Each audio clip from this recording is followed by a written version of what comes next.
আসসালামু আলাইকুম প্রিয় শিক্ষার্থীরা, চলে আসলাম তোমাদের সামনে টেকনিক ইজি এডুকেশন এবং টেকনিক পাবলিকেশনের সমন্বয়ে রচিত ইজি কেমিস্ট্রি বইয়ের সিকিউ সমাধানের আরও একটি বিশেষ পর্বে। তো আশা করছি তোমরা সবাই ভালো আছো এবং সুস্থ আছো। এই পর্বে আমরা চ্যাপ্টার 3-তে বা চ্যাপ্টার 3 নিয়ে কথা বলতেছি, আমরা চ্যাপ্টার 3-তেই থাকবো। তো আমি মূল পর্বে যাওয়ার আগে তোমাদেরকে জাস্ট কয়েকটা সাজেশনমূলক কথাবার্তা বলে যাই, এই জন্য যে আসলে আমাদের এই বইটিতে রসায়নে ভালো করার জন্য যাবতীয় যা কিছু দরকার সব কিছুই কিন্তু রয়েছে।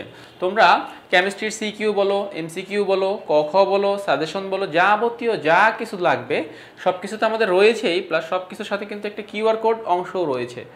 তো কেমিস্ট্রিতে ভালো করতে হলে এই বইটি তোমার জন্য খুবই গুরুত্বপূর্ণ এবং খুবই প্রয়োজন। তাই আমি বলবো, যারা কেমিস্ট্রিতে দুর্বল আছো প্লাস কেমিস্ট্রিতে অনেক বেশি ভালো করতে চাও, বোথ শ্রেণীর স্টুডেন্টদের জন্য এই বইটি একটি সহায়ক বই হিসেবে কাজ করবে। তোমরা তোমাদের যে লাইব্রেরি রয়েছে বা যে সোর্স রয়েছে সেই সোর্স থেকে আমাদের এই বইটি সংগ্রহ করো। ওকে, তো আমরা এখন যাচ্ছি মূল আলোচনায়। তো আমরা এই পর্বে আমরা সমাধান করতে যাচ্ছি ঢাকা বোর্ড 2023-এর চ্যাপ্টার 3-এর ঢাকা বোর্ড 2023-এর একটি প্রশ্ন। তো দেখো, এখানে আসলে আমাদের উদ্দীপকটা হচ্ছে এই পৃষ্ঠায় আর আমাদের বাকি প্রশ্নগুলো ওই পৃষ্ঠাতে। তো আমরা একটা এখান থেকে জাস্ট এইটুকু দেখে নিব যে কি কি তথ্য আমরা পাচ্ছি। Okay fine. তো এ চিত্র দ্বারা কার মডেলকে রিপ্রেজেন্ট করতেছে? এ চিত্রটা বলো তো, এ চিত্র কার মডেল? এ চিত্র হচ্ছে বোরের মডেল, আর বি চিত্র হচ্ছে আমাদের রাদারফোর্ডের মডেল। আচ্ছা, আর এ চিত্রের মধ্যে জাস্ট দুইটি কক্ষপথ রয়েছে, এটা হচ্ছে প্রথম কক্ষপথ আর এটা হচ্ছে দ্বিতীয় কক্ষপথ। তাহলে আমাদের এ চিত্রে এন এর ভ্যালু হচ্ছে দুইটা, একটা হচ্ছে N1 আর একটা হচ্ছে N2, এবং সর্বশেষ কক্ষপথ কত? সর্বশেষ কক্ষপথ হচ্ছে N2। ওকে, তো এবারে যাচ্ছি আমরা প্রশ্নে, দেখি আমাদের এখান থেকে আসলে কি কি প্রশ্ন আমাদেরকে বলতেছে। তো আমরা সেই প্রশ্নগুলা অ্যান্সার করার চেষ্টা করব, সমাধান করার চেষ্টা করব। Okay fine. সো দেখো, প্রশ্নগুলো একটু দেখো এবং সেগুলোর অ্যান্সার কি হতে পারে সেগুলো আমার সাথে সাথে মিলিয়ে নাও। প্রথম প্রশ্ন, ভর সংখ্যা কাকে বলে? অনেকগুলো প্রশ্নতে আমরা এই প্রশ্নটা পেয়েছি যে ভর সংখ্যা কাকে বলে। সো ফার্স্ট কোশ্চেন, আমরা জানি কি ভর সংখ্যা বলতে কি বোঝানো হয় বলো তো? কোনো একটা পরমাণুর নিউক্লিয়াসে ভর সংখ্যা বলতে বোঝানো হয় কোনো একটা পরমাণুর নিউক্লিয়াসে প্রোটন সংখ্যা এবং নিউট্রন সংখ্যার যে যোগফল, সেই যোগফলকে ভর সংখ্যা বলে। কোনো একটা পরমাণুর নিউক্লিয়াসে প্রোটন সংখ্যা এবং নিউট্রন সংখ্যার যে যোগফল, সেই যোগফলকে কি বলা হয়? ভর সংখ্যা বলা হয়। তাহলে এইটুকুই অ্যান্সার শেষ, যে নিউক্লিয়াসে উপস্থিত প্রোটন এবং নিউট্রন সংখ্যার যোগফলকে ভর সংখ্যা বলা হয়। দ্বিতীয় প্রশ্ন দেখো, নাইট্রোজেন পরমাণুর আসল পরিচয় তার পারমাণবিক সংখ্যা। তার পারমাণবিক সংখ্যা, নাইট্রোজেন পরমাণুর আসল পরিচয় তার পারমাণবিক সংখ্যা ব্যাখ্যা করো, ব্যাখ্যা করো। ওকে, তো তাহলে এখান থেকে এখন কি বলা যেতে পারে খ নাম্বারে? তো যে কোনো পরমাণুর প্রোটন সংখ্যা, খেয়াল করো, প্রোটন সংখ্যা সব সময় তার আসল পরিচয় বহন করে। প্রোটন সংখ্যা কি করে? আসল পরিচয় বহন করে। এখন কেন প্রোটন সংখ্যা আসল পরিচয় বহন করে, এইটা হচ্ছে আমাদের প্রশ্ন। তো প্রোটন সংখ্যা বলতেই বোঝানো হচ্ছে পারমাণবিক সংখ্যা। আচ্ছা, তাহলে আমরা মোট কয় রকমের সংখ্যা সম্পর্কে জানি? আমরা প্রোটন সংখ্যা জানি, আমরা নিউট্রন সংখ্যা জানি, আমরা ইলেকট্রন সংখ্যা জানি, আমরা ভর সংখ্যা জানি। সো এই ধরো যে কোনো একটা পরমাণু রিলেটেড এই চারটা সংখ্যা খুব ইফেক্টিভ, চারটা সংখ্যাই আমাদের কাজে লাগে। এবারে আসো, নিউট্রন সংখ্যা পরিবর্তন হয়। কি হয় বলো তো? নিউট্রন সংখ্যা পরিবর্তন হয় কাদের ক্ষেত্রে? আইসোটপের ক্ষেত্রে। যারা আইসোটপ থাকে তাদের ক্ষেত্রে নিউট্রন সংখ্যা কি হয়ে যায়? চেঞ্জ হয়ে যায়। আচ্ছা, ইলেকট্রন সংখ্যা কি হয়? পরিবর্তন হয় কাদের ক্ষেত্রে? আয়নের ক্ষেত্রে। আয়নের ক্ষেত্রে ইলেকট্রন বাড়ে বা আয়নের ক্ষেত্রে ইলেকট্রন কমে, অর্থাৎ ইলেকট্রন সংখ্যা পরিবর্তিত হতে পারে। ভর সংখ্যা কি হতে পারে বলো তো? পরিবর্তিত হতে পারে কাদের ক্ষেত্রে? ওই যে একটাকে বললাম যে আইসোটপ। আইসোটপ হলে কি হয়? ভরটা আর সেম থাকে না। এখানে জাস্ট ধরো আইসোটপ ক্ষেত্রে, এটা হচ্ছে আয়নের ক্ষেত্রে। এখানে আমরা জাস্ট বলতে পারি যে হ্যাঁ, আইসোটপের ক্ষেত্রে আমাদের কি হয়ে যাবে? নিউট্রন সংখ্যাটা সেম থাকবে না, নিউট্রন সংখ্যাটা পরিবর্তন হয়ে যাবে। তো দেখো, এই যে একটা পরমাণু সংশ্লিষ্ট চারটা যে সংখ্যা, প্রোটন সংখ্যা, নিউট্রন সংখ্যা, ইলেকট্রন সংখ্যা, ভর সংখ্যা, তিনটেই পরিবর্তিত হতে পারতেছে। শুধুমাত্র একটা সংখ্যা ফিক্সড, যেটা কখনো পরিবর্তন ঘটে না, সেটা হচ্ছে প্রোটন সংখ্যা, সেটা হচ্ছে প্রোটন সংখ্যা। এই জন্য কোনো একটা পরমাণুর পারমাণবিক সংখ্যাই, কোনো একটা পরমাণুর প্রোটন সংখ্যা বা পারমাণবিক সংখ্যাই তার আসল পরিচয় বহন করে, তার আসল পরিচয় বহন করে। এবারে আসো নাইট্রোজেনের কাছে, ঠিক আছে? সো যদি আমরা নাইট্রোজেনের কাছে যাই, নাইট্রোজেনের দেখো পারমাণবিক সংখ্যা হচ্ছে 7, তাহলে তার আসল পরিচয় কি? সে 7, তার পারমাণবিক সংখ্যা 7। নাইট্রোজেন আয়ন হতে পারে, আমরা অনেক সময় বলি যে N3- আয়ন হতে পারে, তাহলে ইলেকট্রন সংখ্যা এখানে পরিবর্তন ঘটতেছে। আবার আইসোটোপ যখন তৈরি হয় তখন তার কি হয়ে যায়, সেগুলো পরিবর্তন ঘটে, মানে সেগুলোরও চেঞ্জ হয়ে যায়। তো ইত্যাদি ইত্যাদি কথা বিবেচনা করে আমরা এইটুকুই বলতে পারি যে কোনো পরমাণুর আসল পরিচয় তার প্রোটন সংখ্যা বা পারমাণবিক সংখ্যা।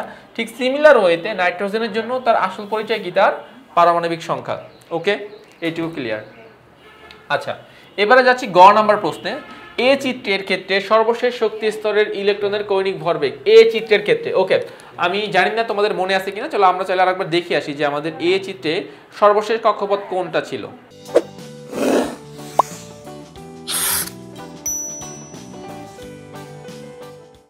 দেখো, এই যে আমাদের এ চিত্রে সর্বশেষ কক্ষপথে এন এর ভ্যালু ছিল 2, সর্বশেষ কক্ষপথে আমাদের এন এর ভ্যালু কত ছিল, 2 ছিল। তাহলে এই যে এ চিত্রে সর্বশেষ কক্ষপথে ইলেকট্রনের কৌণিক ভরবেগ কত হতে পারে, আমাকে জাস্ট এটাই বের করতে বলছে। সো আমরা জাস্ট এভাবে যাব যে শেষ কক্ষপথ বা সর্বশেষ কক্ষপথ n = 2, কৌণিক ভরবেগ mvr = ns/2π। আমাদের যেহেতু আমরা অলরেডি চিত্র থেকে পেয়েই যাচ্ছে যে আমাদের সর্বশেষ যে কক্ষপথ সেখানে n এর ভ্যালু 2 হচ্ছে। সো আমরা এই জায়গাতে n এর পরিবর্তে 2 বসিয়ে দিব। এই যে এই n এর পরিবর্তে 2 বসাবো, আর h হচ্ছে প্লাঙ্ক ধ্রুবক, যেটা হচ্ছে ফিক্সড ভ্যালু 6.626 10⁻34, আর হচ্ছে 2π তো 2π। এখান থেকে জাস্ট বাকি যে মানগুলো আছে এই মানগুলো আমরা এখান থেকে বসিয়ে দিলে আমাদের এখান থেকে একটা প্রপার অ্যান্সার চলে আসতেছে 2.1091 10⁻34। এটাকে তোমরা চাইলে এরকমও লিখতে পারো 2.11, কেননা 0 এর পরে 9, তাহলে আমি সেখানে 1 বাড়াই ফেলতে পারি। 2.11 × 10⁻34 চাইলে তোমরা এইভাবে অ্যান্সার লিখলেও ভুল হবে না। সো যেভাবেই লেখো না কেন, দুইটা অ্যান্সারই কি আমাদের সঠিক। সো আমাদের গ নাম্বার প্রশ্নের অ্যান্সার আমরা ক্লিয়ার হয়ে গেলাম যে এ চিত্রের সর্বশেষ যে কক্ষপথ সেই কক্ষপথে একটা ইলেকট্রনের কৌণিক ভরবেগের মান কত হতে পারে সেটা আমরা ব্যাখ্যা করে ফেললাম। আচ্ছা দেখো, আমরা যাচ্ছি এবার ঘ নাম্বার প্রশ্নে। কি বলছে যে এ ও বি মডেল দুটির মধ্যে তুলনামূলকভাবে আলোচনা করো। তুলনামূলকভাবে আলোচনা করতে বলছে যে আমরা এখানে আসলে কি কি কাজ করতে পারি, এ ও বি মডেল দুটির মধ্যে আমরা তুলনামূলকভাবে কম্পেয়ারটা কিভাবে করতে পারি। ওকে, সো চলো আমরা যাচ্ছি পরবর্তী প্রশ্নে। এখন আসো, আমাদের এ ও বি এর মধ্যে কম্পেয়ার যদি হয় তাহলে এখানে একটু আমাদেরকে পরিবর্তন ঘটাতে হবে। আমাদের এ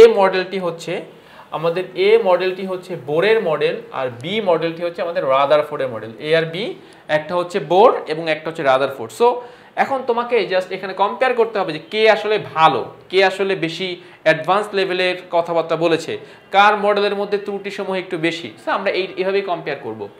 ওকে, তো দেখো রাদারফোর্ড সে তার পরমাণু মডেলের কক্ষপথের আকার আকৃতি সম্পর্কে কোনো সুস্পষ্ট ধারণা দেননি। কক্ষপথের আকার আকৃতি সম্পর্কে সে কোনো সুস্পষ্ট ধারণা দেয়নি, বাট বিজ্ঞানী বোর কক্ষপথের আকার আকৃতি সম্পর্কে ধারণা দিচ্ছেন। এবং দেখো তার যে সূত্র mvr = nh/2π, mvr = nh/2π, এই সূত্রে সে আর দ্বারা বোঝানো হচ্ছে কক্ষপথের ব্যাসার্ধ। এখন কক্ষপথের ব্যাসার্ধ যখন বলা হবে তখন জিনিসটা যে গোলাকার বা বৃত্তাকার এটা কিন্তু ক্লিয়ার, কারণ ব্যাস বা ব্যাসার্ধ কার হয়, কোনো বৃত্তাকার বা কোনো গোলাকার বস্তুরই তো ব্যাস বা ব্যাসার্ধ হয়। তাহলে আমরা বোর মডেল থেকে ধারণা পাচ্ছি যে কক্ষপথটা কিরকম হবে, গোলাকার হবে। 2 নাম্বার দেখো, বিজ্ঞানী রাদারফোর্ড শক্তির শোষণ বা শক্তির বিকিরণ অর্থাৎ শক্তি নিয়ে সে কোনো কথাই বলে নাই। ঠিক আছে, সো যার কারণে কিন্তু বিজ্ঞানী ম্যাক্সওয়েলের তত্ত্ব অনুসারে রাদারফোর্ডের মডেলের মধ্যে ত্রুটি খুঁজে পাওয়া যায়। আচ্ছা, এখানে বিজ্ঞানী বোর বলেছেন যে হ্যাঁ শক্তি শোষণ ঘটবে, মানে শক্তির শোষণ মানে শক্তির গ্রহণ, শক্তি বিকিরণ মানে শক্তির ত্যাগ। তাহলে শক্তি শোষণ ঘটবে, ইলেকট্রন নিম্ন শক্তি স্তর থেকে উচ্চ শক্তি স্তরে লাফ দিবে, আবার শক্তির বিকিরণ ঘটবে, তার মানে তখন উচ্চ শক্তি স্তর থেকে নিম্ন শক্তি স্তরে চলে আসবে। বিজ্ঞানী রাদারফোর্ড পারমাণবিক বর্ণালী সম্পর্কে কোনো সুস্পষ্ট ধারণা সে দেননি। বর্ণালী যে সৃষ্টি হতে পারে, পরমাণুর মধ্যে যে কালারফুল বর্ণালী হতে পারে, দৃশ্যমান বর্ণালী, সেগুলো অনেকগুলো দৃশ্যমান অঞ্চলের মধ্যে পাওয়া যায়, এই সম্পর্কে বিজ্ঞানী রাদারফোর্ড কিছু বলে নাই, বাট বিজ্ঞানী বোর বলেছেন। এবং সেটা সে বলেছেন যে না, হাইড্রোজেন পরমাণুর জন্য বা 1 ইলেকট্রন বিশিষ্ট পরমাণুর জন্য আমরা তৈরি করতে পারবো, মানে বর্ণালী তৈরি করতে পারবো বা বর্ণালী আমরা দেখতে পারবো। আচ্ছা, 4 নাম্বার, ইলেকট্রনের কৌণিক ভরবেগ সম্পর্কে বিজ্ঞানী রাদারফোর্ড কোনো সুস্পষ্ট ধারণা দেয় নাই, বাট বিজ্ঞানী বোর বলেছেন যে হ্যাঁ ইলেকট্রনের চাইলে কৌণিক ভরবেগ নির্ণয় করা সম্ভব। এবং সেই নির্ণয় করার সূত্র কি, mvr = nh/2π, mvr = nh/2π। তো তাহলে আমরা এই যে 4টা পয়েন্ট যে ব্যাখ্যা করলাম, এই 4টা পয়েন্ট থেকে একটা জিনিস সুস্পষ্ট যে বিজ্ঞানী রাদারফোর্ডের মডেলটি আংশিক কনফিউশন, মানে এখানে সে কোনো কিছুরই সুস্পষ্ট ধারণা দেয় নাই। বাট বিজ্ঞানী বোরের মডেল থেকে আমরা সব কিছু স্পষ্ট ধারণা পাচ্ছি। এগুলো ছিল যুক্তিভিত্তিক, সূত্রভিত্তিক, তথ্যভিত্তিক, মানে সব কিছু লজিক্যাল, যেগুলো আমরা বিজ্ঞানী বোরের মডেল থেকে পাচ্ছি, কিন্তু বিজ্ঞানী রাদারফোর্ডের মডেল থেকে আমরা সেটা সুস্পষ্ট পাচ্ছি না। রাদারফোর্ডের মডেলটি ভালো, গ্রহণযোগ্য, নিউক্লিয়াসের মতো জিনিস আবিষ্কার করেছেন, বাট যখন আমরা বোর এবং রাদারফোর্ডকে কম্পেয়ার করব তখন দেখা যায় যে বোর মডেলটি রাদারফোর্ডের মডেল থেকে বেশি অ্যাডভান্স। সো তাই আমাদেরকে এই কথাই এখানে লিখতে হবে এক্সামে। তো তাহলে বলা যায় কি, উদ্দীপকের চিত্র 1 এবং চিত্র বি, মানে চিত্র এ এবং চিত্র বি, এই দুইটা মডেলের মধ্যে চিত্র এ যেই মডেলটা, অর্থাৎ বোরের যেই মডেলটা, এই মডেলটা বেশি গ্রহণযোগ্য, বোরের মডেলটা বেশি গ্রহণযোগ্য। এবং এই পয়েন্টগুলো তোমরা যদি ব্যাখ্যায় ঠিকভাবে লিখে দিতে পারো, আশা করছি তোমাদের ফাইনাল অ্যান্সারটি অ্যাপ্রোপ্রিয়েট হয়ে যাবে। তবে আমি তোমাদেরকে বলবো যে তোমরা আসলে যেই আমি যে সংক্ষেপে লিখেছি ধারণা দিয়েছেন, তোমরা এইভাবে না লিখে তোমরা পুরো লাইনটা লিখবে। অর্থাৎ শক্তির শোষণ এবং শক্তির বিকিরণ সম্পর্কে ধারণা দিয়েছেন, পারমাণবিক বর্ণালী সম্পর্কে ধারণা দিয়েছেন, ইলেকট্রনের কৌণিক ভরবেগ সম্পর্কে ধারণা দিয়েছেন, কক্ষপথের আকার আকৃতি সম্পর্কে ধারণা দিয়েছেন। এইভাবে অর্থাৎ যাবতীয় যা কিছু আছে এইভাবে তুমি পুরো জিনিসটাকে যদি ব্যাখ্যা বিশ্লেষণ দিয়ে লিখতে পারো, তোমরা আশা করছি তোমাদের এই প্রশ্নের অ্যান্সার একদম অ্যাপ্রোপ্রিয়েট হয়ে যাবে। তোমরা ক খ গ ঘতে 10-এ 10 পাওয়ার মতোই তোমরা অ্যান্সার করতে পারবা। ওকে, তো আমরা কিন্তু এই সৃজনশীলের একদম সর্বশেষ পর্যায়ে চলে এসেছি।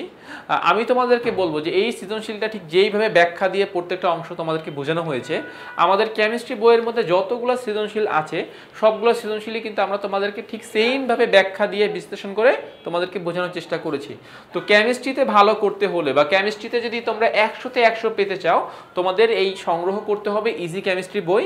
তো আমি আশা রাখবো যারা কেমিস্ট্রিতে ভালো করতে চাও তারা আমাদের এই বইটি সংগ্রহ করবে এবং কেমিস্ট্রি এক্সামে তুমি অনেক বেশি ভালো করবে।